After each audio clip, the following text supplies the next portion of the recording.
covering every county. This is your statewide newscast, Arkansas Today. They had no proof, no evidence, no crime, but they went ahead anyway, and they're tearing the country apart, and they should be ashamed. Today is a solemn and sad day.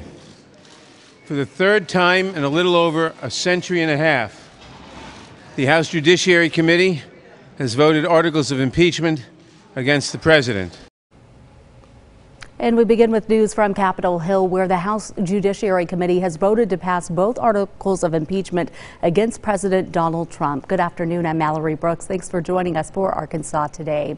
Both the abuse of power and obstruction of Congress articles passed with a 23 to 17. And today's votes were supposed to happen last night, but Committee Chairman Jerry Nadler abruptly ended the hearing and announced he was delaying a vote until this morning. Nadler says he wanted to make sure committee members had time to reflect on 2 days of debate.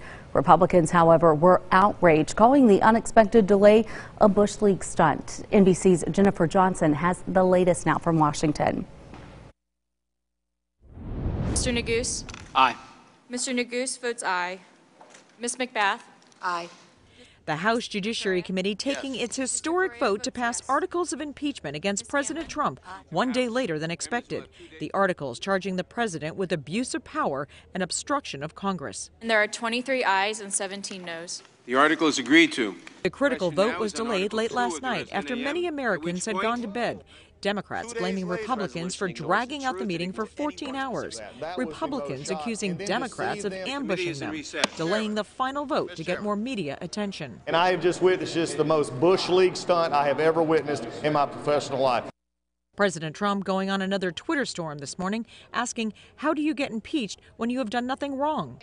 I have never in my entire life seen such an unfair, rigged railroad job against the President of the United States. Democrats say they have presented overwhelming evidence the president pressured Ukraine to investigate political rival Joe Biden while delaying military aid and obstructing the congressional investigation. There's a pattern that the president has shown us over and over and over again, that he's willing to do anything, cheat, give away America in exchange for winning election. The months-long investigation expected to end next week in a climactic vote on the House floor, with lawmakers deciding whether President Trump becomes the third president in history to be impeached.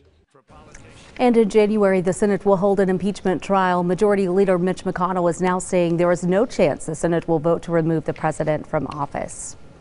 Happening this morning, President Trump announcing a Phase 1 deal trade agreement with China, saying via Twitter 25% tariffs will remain in place through the December 15th additional tariff, though will not be charged. According to the president, China will be purchasing more agricultural products, energy, and manufactured goods going forward. The officer who shot and killed a 17-year-old robbery suspect in Bentonville has been identified. According to a press release, police received a report of robbery on December 6th at 11 p.m.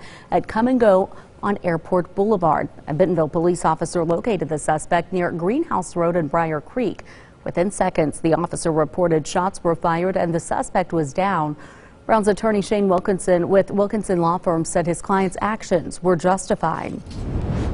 Officer Brown to be completely cleared of any wrongdoing, and I think once the facts come out to the public and once they're released, that everyone will understand why I say that, and I don't think anybody would disagree with it. Brown will remain on leave until the outcome of the Arkansas State Police investigation. Because education matters, Arkansas State University announcing a new online coding curriculum. High school students across Arkansas can enroll in the courses and receive high school and college credit. The pilot program is funded through a grant for about 250 students. The kids are going to have some opportunities that have never existed before. They're going to be able to take it free, and our hope is to grow it from here.